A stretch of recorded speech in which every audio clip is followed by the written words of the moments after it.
तो एक बार रहीमदास जी गोवर्धन में श्रीनाथ जी का दर्शन करने गए। एक तो अल्हड़ भेष में रहते थे, ऊपर से इनके किसी कारण से इनको मंदिर में नहीं घुसने दिया, और जैसे ये मंदिर में घुसने लगे तो लोगों ने इनको धक्का दे दिया। कहां घुसे चले जा रहे हो, यहां पर विजातियों का प्रवेश नहीं है और तुम्हारे जैसों का तो बिल्कुल प्रवेश नहीं है।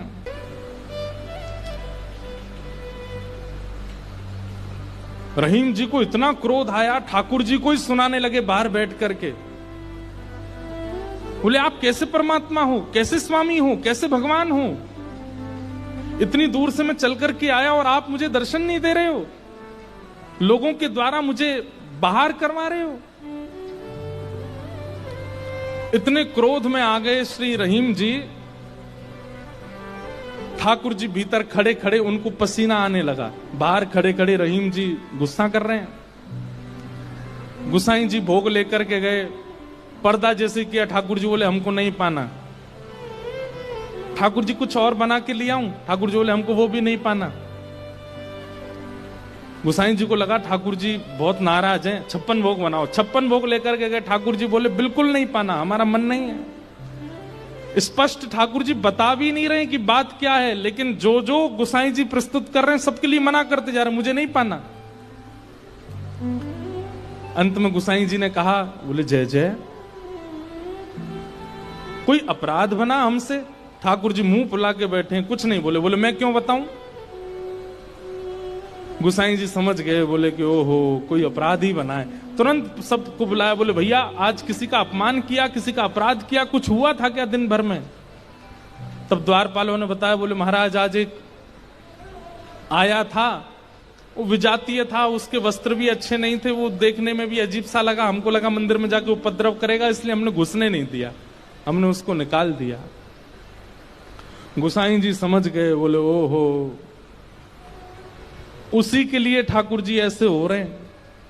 वो निश्चित ही ठाकुर जी का कोई परम भक्त है और उसको ठाकुर जी, वो ठाकुर जी का दर्शन करने नहीं आया था, ठाकुर जी ने उसको देखने के लिए बुलाया था, ठाकुर जी देखना चाहते थे और तुमने उसको यहां से बाहर कर दिया।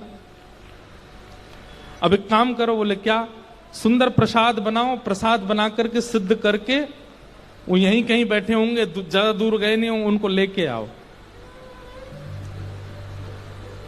मंदिर में प्रसाद सिद्ध हो रहा था रहीम जी को प्रसन्न करने के लिए, लेकिन ठाकुर जी इतने व्याकुल हो गए, बोले अभी तो चूल्हा जलाएंगे, कढ़ाई धरेंगे, तब कुछ बनाएंगे, तब तक रहीम जी वृंदावन पहुंच जाएंगे। इतने में ठाकुर जी ने क्या किया, ठाकुर जी के सामने जो सोने की थाल में प्रसाद रखा था, ठाकुर जी ने वो थाल उठाया बड़ा सा और अपने कंधे पर रखा, खुद ही चले गए, स्वयं ही चले गए। यहां रहीम जी गोविंद कुंड पर बैठे थे, खूब गुस्सा हो रहे थे, ठाकुर जी को भली बुरी सुना रहे थे। लेकिन जैसे ही देखा गिरिराज पर्वत से उतरते हुए श्याम सुंदर आ रहे हैं, और झांकी कैसी है, कटिकाचनी पहनी है, मोरपुच्छ पहना है, जो स्वरूप ठाकुर जी का ऐसा रहता है, हाथ में वंशी लेकर के, और ठाकुर जी यहाँ कंधे पर विशाल थाल लेकर के ऐसे उसको संभालते हुए ठाकुर जी आ रहे हैं। आहा, रहीम जी के लिए रहीम दास जी ने उसी समय ठाकुर जी की छवि का वर्णन किया, बहुत सुंदर। क्या वर्णन करते हैं, कैसे लग रहे हैं श्याम सुंदर? आहा,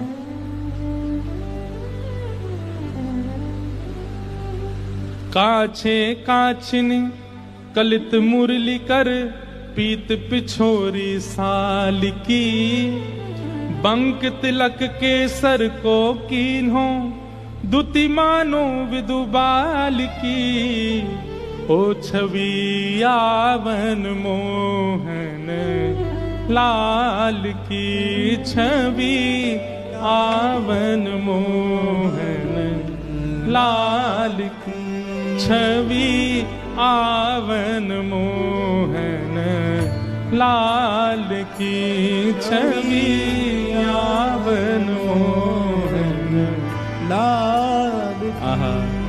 हाँ काछे काछ निकलित मुरली कर, पीत पिछोरी साल की, बंक तिलक के सर को कीन्हो, दुति मानो विदुबाल की। हो छवि आवन मोहन। अरे मोह कोई वेद ध्वनि ब्रज में सुनावे तो मेरे कान इतने रीझे ना आए, लेकिन कोई प्रेम आसक्त है करके मुंह को घोरी घोरी गारी सुनावे सो मैं तो वह के सामने प्रकट है जाऊं। वाह। हो छवि आवन मोहन लाल की, छवि आवन मोहन लाल। और थाल सामने रख करके ठाकुर जी वहां से अंतर ध्यान हो गए। लेकिन रहीमदास जी की स्थिति ऐसी, वो तो उसी छवि में छके हुए बैठे हैं, थाल सामने रखा है। इतने में गुसाई जी अपने असंख्य सेवकों के साथ खूब सारा प्रसाद बना करके लाए। रहीम जी के पास जैसे ही पहुंचे तो देखें यहाँ तो पहले से ही थाल रखी, और ये वो थाल है जो श्री जी बाबा की है, श्रीनाथ जी की है। नेत्र बंद हैं और एक कोई सामग्री लेकर के प्रेम से रहीम जी पा रहे हैं। गुसाई जी बोले, रहीम जी ये थाल आपके पास आई कैसे? आहा।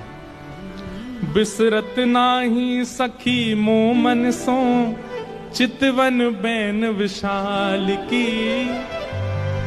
बैन मतलब, बैन कहीं कहीं ये अधर का जो अंतिम छोड़ होता है इसको बैन कहते हैं। ठाकुर जी के ये कैसे बोले, इतने मधुर हैं कि जब ये ठाकुर जी मुस्काते हैं ना तो वो जो अंतिम छोड़ है वो इतना प्रिय लगता है ठाकुर जी के मुखमंडल का कि वो मेरे नेत्रों से जा नहीं रहा है। विसरत नाही सखी मोमन सो, चितवन बैन विशाल की। नीकी हसन अधर सधरन छवि, छवि सुमन गुलाब की। हो छवि आवन मोहन लाल की, छवि आवन लाल की। और जल सो डार दियो, पुत्रिन पे डोलन मुक्ता माल की। जल सो डार दियो, पुत्रिन पे डोलन मुक्ता माल। आप मोल बिन मोलन डोले, बोलन मदन गोपाल की। आप मोल बिन मोलन डोलन, बोलन मदन गोपाल की। हे छवि आवन मोहन लाल की, छवि आवन मोहन लाल की। आहा। आप मोल बिन मोलन डोलन, बोलन मदन गोपाल की। इतने मूल्यवान श्री ठाकुर जी यहाँ पर बिनमोल की तरह डोल रहे थे, बोल रहे थे, चल रहे थे, बैठे थे। गुसाई जी को बता रहे हैं रहीम जी, इतने मूल्यवान ठाकुर जी यहाँ पर बोल रहे थे, डोल रहे। देखो वो चरण चिन्ह दिख रहे हैं, यहाँ देखो, यहाँ से चंदन की सुगंधी आ रही, यहाँ बैठ गए थे आके और ऐसे मधुर स्वर बोल रहे थे कि अब मैं किसी और को सुनना नहीं चाहता उनके आगे। अरे यह स्वरूप निरखे सोई जाने। अरे जिसने वो स्वरूप देखा होगा, यह स्वरूप निरखे सोई जाने, यही रहीम के हाल की। यह स्वरूप निरखे सोई जाने, यही रहीम के हाल की। ओ छवि आवन मोहन लाल की, छवि आवन लाल की। वहां रहीम जी के नेत्र सजल हैं और यहाँ गुसाई जी के सुनते सुनते नेत्र सजल हो गए। वाह ठाकुर जी, आपकी लीला। यहां हम इतनी सामग्री सिद्ध कर रहे थे रसोई में, लेकिन आपसे इतनी प्रतीक्षा भी नहीं हुई। आप अपनी थाल लेकर के आ गए और ऐसी लीला करके गए रहीम दास जी के पास आकर के। ऐसे हमारे ठाकुर जी। वृंदावन धर्म, अर्थ, काम और मोक्ष सबसे परे है। वृंदावन के लिए तो केवल प्रेम जागृत हो जाए चित्त में, अत्यंत प्रेमी हो जाओ आप। और वो प्रेम ऐसा छकेगा। आप प्रेमी हो गए, इसका प्रमाण क्या है?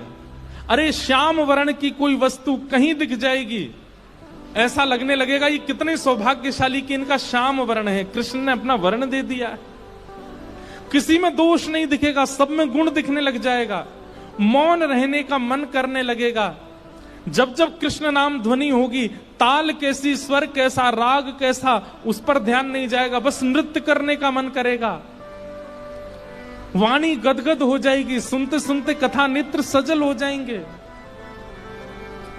प्रेम के बड़े लक्षण हैं।